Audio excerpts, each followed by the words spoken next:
Je vous présente Monsieur Forêt, écrivain. Il fait des romans. Il va se présenter et vous explique ses éditions. Allez, Monsieur Forêt. Alors, je m'appelle donc Forêt Georges. J'étais professeur de mathématiques et guide de haute montagne, mais je vais avoir 75 ans. Je suis plus de la première jeunesse.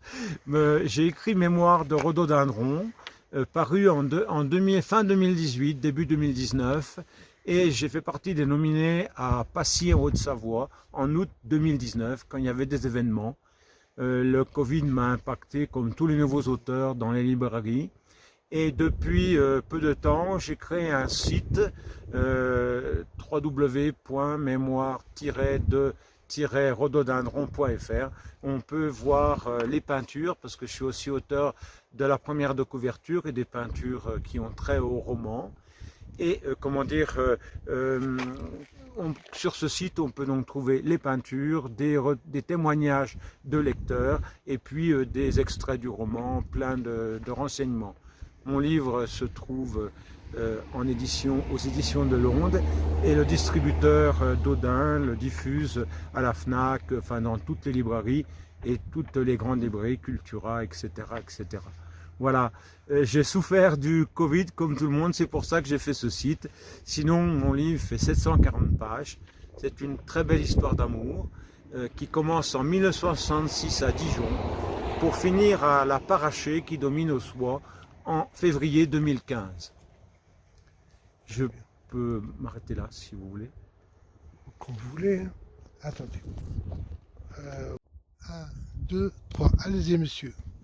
Alors, ce roman, c'est deux personnages fictifs qui mettent en exergue des personnages vrais, des faits réels et des événements réels.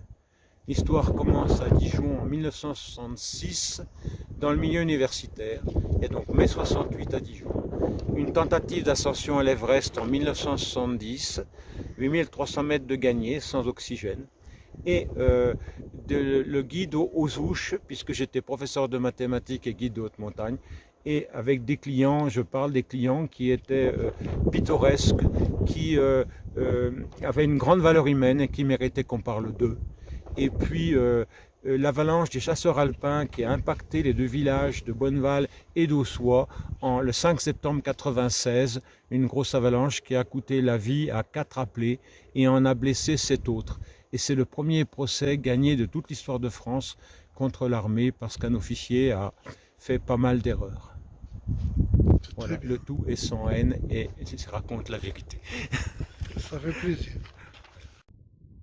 Alors, monsieur Forêt-Georges, pouvez-vous nous expliquer l'étymologie de votre nom de famille, Forêt? Alors, Forêt est un nom très ancien qui remonte bien avant le Moyen-Âge. C'est EST, la vieille écriture française, le EST devenu E avec un accent circonflexe au cours des âges. Merci beaucoup. Attendez. Donc, alors, comme vous avez vu, vous avez entendu le professeur, son parcours et le livre, surtout le livre qu'il a écrit. Voilà, on vous dit au revoir, à la prochaine. Merci, merci beaucoup. Allez, au revoir, à la prochaine. Alors, notre ami, monsieur Forêt, va nous parler du patois de la Savoie, parce qu'on est du département de la Savoie. Allez-y. Je dois dire que je suis bourguignon d'origine. Je connais plus le patois bourguignon que le patois savoyard. Voilà. Mais ça fait 50 ans que je viens ici régulièrement et 21 années que j'habite ici définitivement.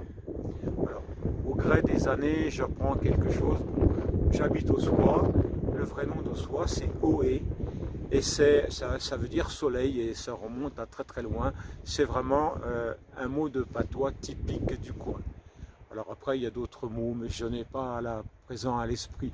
Je suis un peu pris au dépourvu. Et Maurienne, la vallée de la Maurienne? Alors moi j'ai une explication. Maurienne, officiellement, ça vient de l'Arc, c'est-à-dire mauvaise rivière. Là, c'est une rivière qui tous les 10 ans a une crue importante. Et on attend la prochaine crue centenaire. Mais il y a une autre explication, les morts sont restés très longtemps ici. Et je pense que Maurienne vient de Maure aussi. Les morts, c'est les Arabes. Hein. Tout à fait, les Sarrasins. Les Arabes, Sarrasins. vous pouvez les appeler comme vous voulez, voilà, tout à fait. Et le mont Sarrasin, Alors, la crête. D'où nous sommes, on voit la pointe des Sarrasins, mais ça ne suffit pas à grand chose. Par contre, il y a plein d'endroits. Les cols des Sarrasins, ça signifie qu'ils étaient là et qu'ils sont passés par là. Ça, c'est clair. Ils ont pillé l'église, quelle pille? Alors, en 906, les Sarrasins faisaient des razzias à partir, ils étaient en dessous du Mont Genève, ils faisaient des razzias. Ils ont brûlé, enfin, ils ont pillé et brûlé l'abbaye de Valaise, donc on est en dessous du col de Monsely. Et c'était une ville énormément riche, mais les moines savaient que les Sarrasins allaient venir, et ils ont emmené toute leur bibliothèque qui date du IVe siècle, entre autres, sur Turin. Tout était conservé.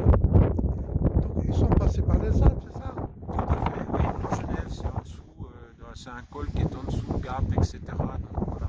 Ouais. On peut passer en Italie par le Mont-Cenis, un col, ou aussi par le Mont Genève. Ah, bah, Et dis puis donc. plus bas aussi, bien sûr, hein, quand on est sur Nice.